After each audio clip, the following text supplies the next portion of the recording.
bakunzi ba radio umurisho ndabaramukije nkuko mubimenyereye akanakanya ukumviriza ikiganiro ndondeza mushikirizwa n'ishiramwe Fokode kubijanye n'abanyagihugu b'u Burundi bagenda barafatwa n'inzego z'umutekano mu mwaka wa 2015 mu nyuma bakabugwa irengero ryabo. Ikiganiro cy'uno munsi tugiye kubaganiriza kubijanye n'ifatwa n'ibugwa irengero rya Remy Niyonsaba yahagaritswe n'inzego z'umutekano. Twiba dufise ibimenyetso rwose ko zishobora kuba zari inzego z'iperereza rya gisirikare, aho hari kwigenekerezo rya 23 Gitugutu mu mwaka wa 2021. Ikiganiro ndondeza muramaze kukimenyera, murazi ko mu mwanya wa mbere tubaha umwidondoro wagiriwe nabi, mu gice kigira kabiri naho kaza kubaganiriza ibijanye n'ingene uyu muntu yafashwe, ibyakozwe bijanye no kumurondeza, eka mbere n'ibimenyetso vyerekana abashobora kuba baramunyuruje. Aha rero murashobora kuca mumbaza muti mbega Remy Niyonsaba yarinde. Remy Niyonsaba yavutse mu mwaka w'1975 avukira ku mutumba wa Musongati, aho ni muri commune Rutovu mu ntara ya Bururi. Mukaca mwumva ko Remy Niyonsaba yabuzwe irengero afise imyaka 46 y'amavuka. Mu kazi kiwe ka misi yose Remy Niyonsaba yari umwigisha, akaba yakora ku ishure benshi bita ko ari kuri college Giheta, ariko izina rikoreshwa akaba ari Ecofo Ruhanza. Aho rero iyo shure nayo iri muri commune ya Giheta nyene, ni mu ntara ya Gitega. Mu misi y'akazi Remy Niyonsaba yaba mu gisagara ca Gitega, ariko urugo rwiwe rwari ku mugwa mukuru wa commune Mbuye mu ntara ya Muramvya.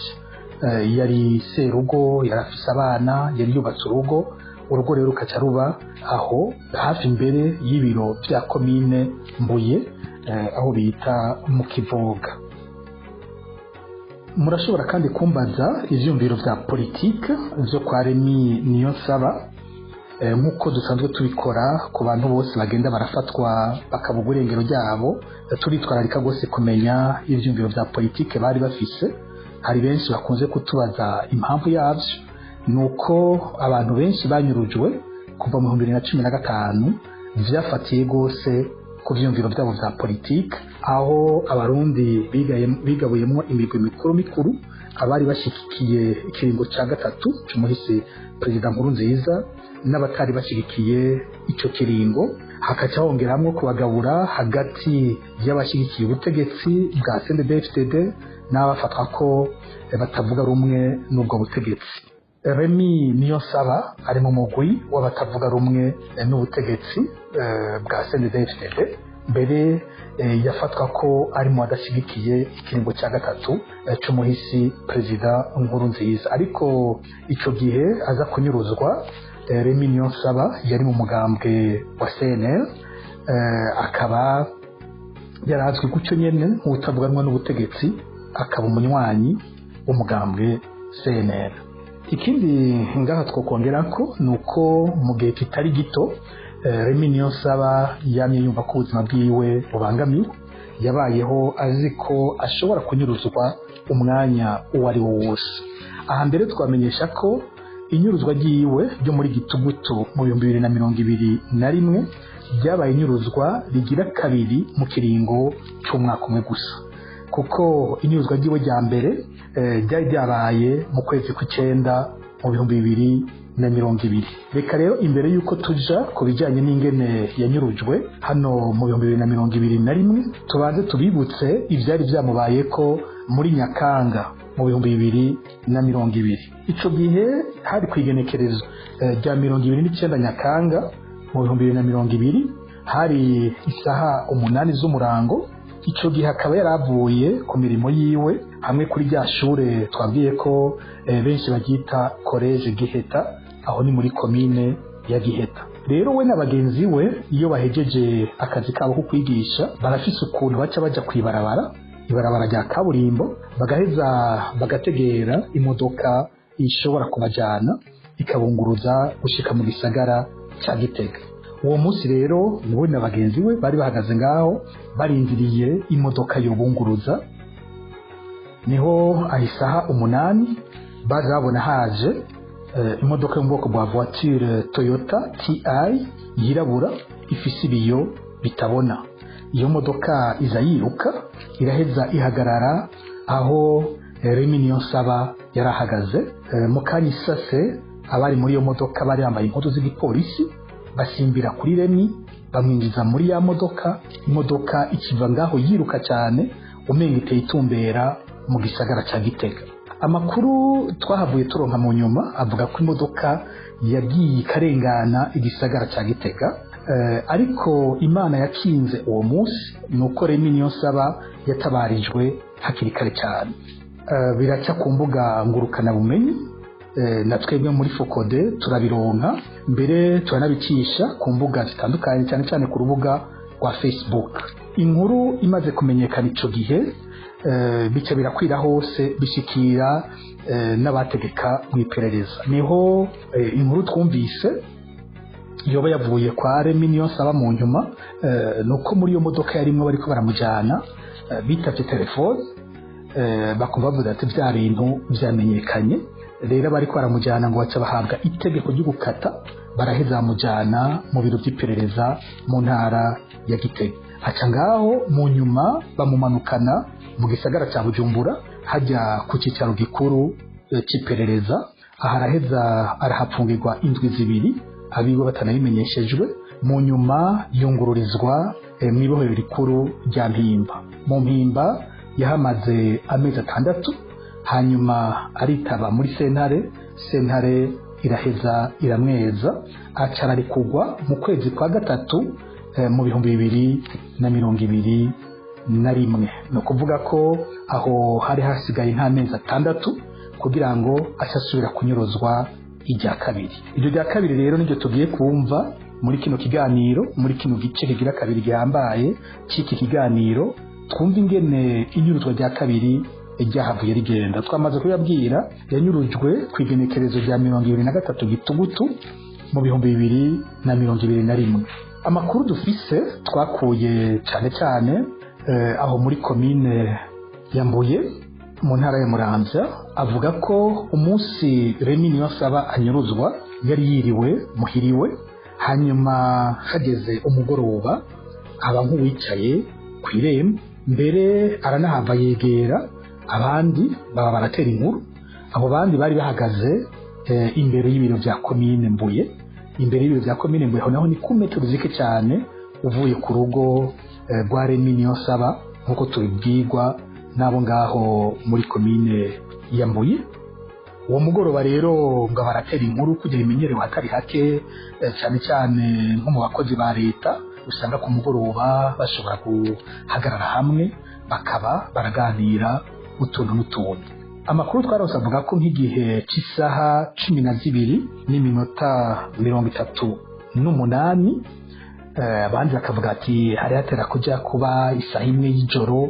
Ni ukuvuga muri ico kiringo kiri hagati isaha 12:30 n'isaha 1 y'ijoro niho ngo babona imodoka ije. Iyo modoka batubwiye ko yari mu bwoko bwa camionette double cabine Toyota Hilux. Iyo modoka ngo iraza ikiruhande y'abo bakozi ba leta y'abo bantu ariko batera inkuru aho imbere ya komine Mbuye. Imodoka ariko ngo cyatangaje abantu ico gihe yagenda buke buke, kandi ngo yari ifise amatara ajimije, kandi bwari butanguye kugoroba.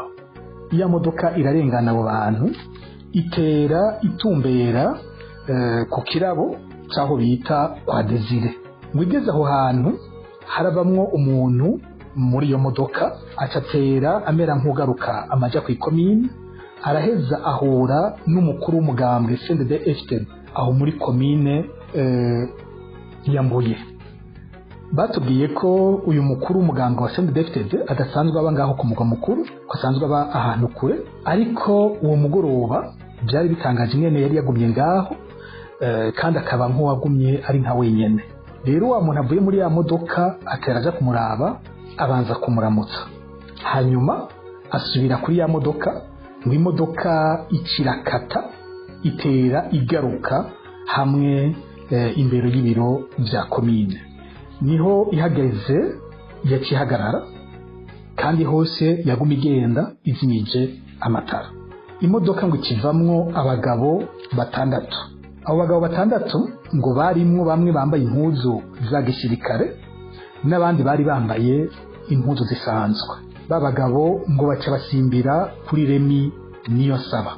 Remy Niyonsaba avuza induru agerageza kwigwanira ngo amukubita, baramuhuragura ako kanya nyene. Abandi bose baraho batekerwa n'ubwoba, barumirwa ivyo bariko barabona uyu mugoroba. Niko babagabo batinze barashobora guterera Remy Niyonsaba muri ya modoka, ngo mukanyisase ya modoka ibiragiye, no mu kugenda naho nyene ngo igenda izimije amatara. Imodoka irabandanya, baca babona ngo wa mukuru w'umugambwe CNDD-FDD aho muri komine Mbuye nawe arakije ipikipiki yiwe akurikira ya modoka abaragiye. Ikindi twabwira ngaha nuko nkuko tuvyumva hano hantu byabereye hari imbere y'ibiro vya komine Mbuye, aho naho hakaba hariho ikirindiro cy'abapolisi. Amakuru twaronse avuga ko bano bapolisi nabo bariko bararorera atakintu na kimwe bigeze bakora kijanye no gutabara Remy Niyonsaba.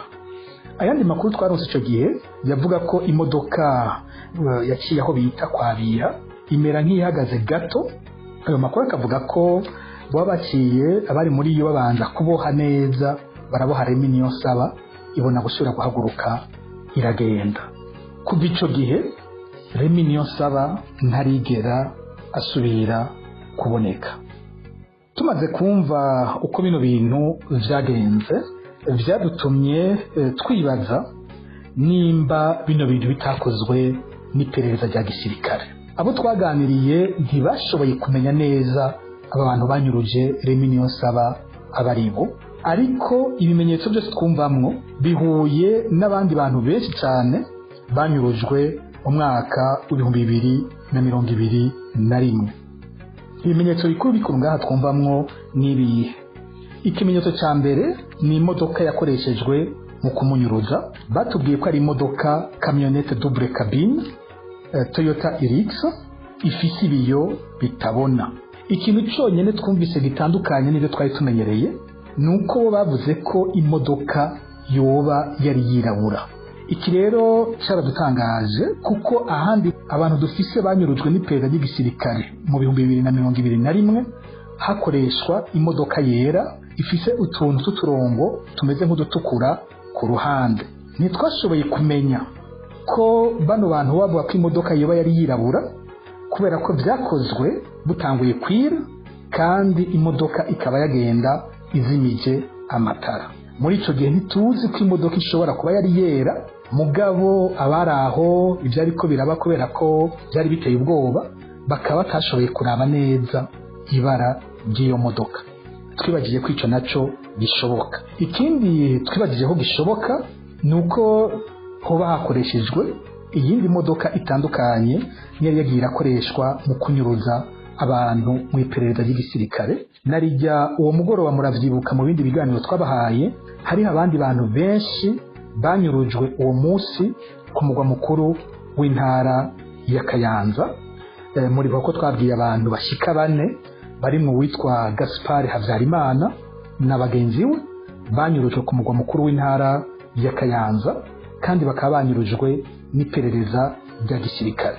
Vyoba rero bishoboka ko bamwe muri abo mu iperereza rya gisirikare bashobora kuba bagiye mu byo mu Kayanza hanyuma bakarondera iyindi modoka igenda gukoreshwa aha Imbuye. Ikindi nuko tubagije muri J2 mu iperereza rya gisirikare batubwiye ko naho nyene imodoka isa gutyo iriho mu bategetsi b'iperereza rya gisirikare.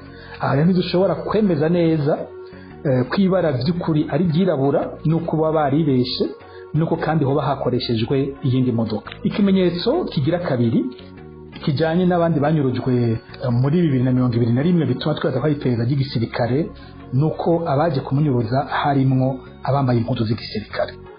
Ivyo twabibonye mu bantu benshi cyane banyurujwe muri 2021, mu gihe mu yindi myaka abanyuruza abantu hakunda kuvugwa ko bambaye impuzu z'igipolisi. Iki nacyo kidutuma twibaza ko ibintu byakozwe n'iperereza ry'igisirikare. Ikigira gatatu gituma twibaza ko iperereza rya gisirikare byabikoze ni ingene bino bintu vyakozwe bisa n'ivyo twabonye ahandi henshi mu bagiye baranyuruzwa mu 2021, aho usanga abasirikare bagiye barakorana n'abajejwe intwaro canke n'indongozi z'umugambwe CNDD FDD mu bijanye no kurereka abantu baba bagira banyuruzwe. Twarabibonye ivyo nko mu byabaye mu ntara ya Kayanza, twarabyumvise mu Midodo muri komine Rumonge, twarabyumvise ejo bundi mu byo twabwiye byabaye muri komine Rugombo mu ntara ya Cibitoke. Murazi kandi ko twashimitse kubabwira ko amatoza dufise yerekana ko iperereza rya gisirikare mu kunyuruza abantu mu 2021 byakoranye gose n'uburongozi bwa CNDD FDD ku rwego rw'igihugu. Rero turavye hano hantu havugwa umuntu anyuruzwa, umukuru w'umugambwe muri komine akaba yabanje kuguma ngaho ku buryo butangaje ibyo batahora babona, hanyuma abaje kumunyuruza hakavamo umwe abanza kumuramutsa nk'uko womengo bagomba ko abereka neza ubuza kunyuruzwa uwo ari we, uko ivyo nivyo twibwiye. Hanyuma kandi wa muntu amaze kunyuruzwa, umukuru w'umugambwe CNDD-FDD akaca yatsa ipikipiki agakurikira iyo modoka. Ivyo ni ibimenyetso tubona vyerekana ko uyu muntu ashobora kuba yarazi ivyari bihejeje kubaho hantu ivyo ari vyo. Icyanyuma turavye ku bindi vy'abanyurujwe mu 2021 nuko abanyurujwe ico gihe batwawe n'iperereza rya gisirikare usanga batigeze basubira kuboneka mu busho na bumwe, mbere kenshi ugasanga imiryango yagiye kuronderera mu iperereza rya risanzwe muri SNR, mu nyuma ugasanga barabuze hose, ugasanga nta na kimwe cyerekana iyo umuntu yarengeye. No kuri Remy Niyonsaba niko byagenze, abiwe baramurondeje ahantu hose hashoboka mu busho butandukanye, baratandukira mu iperereza ahantu hose, barabaza barabura ahantu na hamwe umuntu wabo ashobora kuba yaraciye. Nk'uko byagendeye iyindi miryango ntibiyumviriye nabo kuja kubaza mu iperereza ry'igisirikare, kandi abantu benshi babuzwe irengero muri uwo mwaka bacishwa mu iperereza ry'igisirikare. Ngaha rero twoca tunatera akamu umuntu wese yoba afise amakuru by'ukuri abanyuruje Remy Niyonsaba abari bo, iyo byaciye, iyo yacishijwe, kuboheza bakatumikira amakuru, kuko ngaha twafatiye ku bimenyetso bikuru twabonye. Icyanyuma nk'uko byagiye biragenda ahandi nuko kubanyurujwe n'iperereza ry'igisirikare atamatohoza usanga kenshi yagiye arakurikira. Uyu mukuru w'umugambwe CNDD-FDD yakurikiye bino bintu, ntiyigeze abazwa kuri bino bintu byabaye uwo mugoroba. Abandi bashobora kubazwa uwo mugoroba ni bano bapolisi bavuga ko bari ku biro vya komine Mbuye. Aba nabo nyene barashobora kubazwa ivyabaye ivyo ari vyo n'impamvu ataco bakoze kugira ngo batabarize uyu muntu. Mu bindi bice barakunze kuvuga ngo ubutegetsi ntibwabimenye, igipolisi nticyabimenye, ariko hano ho igipolisi cyo nyene cyaravyiboneye ingene umuntu anyuruzwa, ariko nta na kimwe cyakurikiye. Mu kurangiza twagira tuvuge umubabaro dufise kubera amakuru duherutse kuronka y'abantu bavuzwe cyane mu inyuruzwa ry'abantu mu 2021. Uyu munsi bivuga ko bagira barungikwe muri Somalia, nk'uko tubimenyereye ko abantu benshi bishe abantu kuva mu 2015, intembo yabo ikinyaruka ugasanga no kubarungika mu bikorwa byo kurondera amahoro, haba muri Somalia haba muri Centrafrique. Nk'uko twabibonye ku rwandiko bita Ordre de Bataille Définitive rwa Amisome, Bataillon Amisome 66, rwasinywe ko umukono n'umukuru w'igisirikare cy'u Burundi General Prime Niyongabo kuwa 30 Ndamukiza mu 2022. Hari abasirikare babiri tubona bagira barungikwe muri Somalia, ni uwitwa adjudant major Onesphore Ndayishimiye batazira Braddock. Twagiye turavuga mu madosiye atari make y'abanyurujwe mu 2021 hamwe na adjudant Jean Bosco Ahishakiye nawe nyene yavuzwe muri ivyo byo kunyuruza abantu mu 2021, akongera n'imbere akaba yari yaravuzwe mu inyuruzwa ry'abasirikare nk'uwitwa adjudant Philibert Ndwamungu be na adjudant major Emmanuel Nahayo. Aba bantu barahagaritswe mu mpera z'ukwezi kw'icumi mu 2021, baraja gufungirwa mu iperereza muri SNR, baramarayo amezi bahafungiwe bagirizwa kuba bagize uruhara mu inyuruzwa ry'umutama Alexis Nimubona, abahungu biwe, umukozi wiwe be n'umudandaza yitwa Jean-Claude Niyo Mukunzi. Abo nabo bakuwe amaja mu midodo muri komine Rumonge mu kwezi kw'icumi mu 2021. Aba bari bapfunganywe n'icegera c'umukuru w'iperereza rya gisirikare Lieutenant Colonel Libert Niyonkuru. Mu nyuma mu kwezi kwa gatatu bararikugwa basubizwa mu kazi Icese. None ubu naho bagira bashimirwe baje muri Somalia batigeze bitaba ubutungane ngo babazwe ivyo bibazo bidasanzwe bagiye baravugwamo. Ibi vyerekana ko ivyo Perezida Ndayishimiye yemeye mu mpera z'umwaka uheze avuga ko hari aho mu nzego z'umutekano bafise uruhara mu bagiye baranyuruzwa, akongera akemeza ko bagiye gukora ibishoboka byose kugira ngo abakoze ibara bahanwe. Iboneka ko ivyo yemeye ari amasigara kicaro bitagiye gushirirwa mu ngiro. Aha rero niho turangirije ikiganiro cuno musi. Turashimiye mwebwe mwese mwacumvirije, tuzodusubira. Murakoze.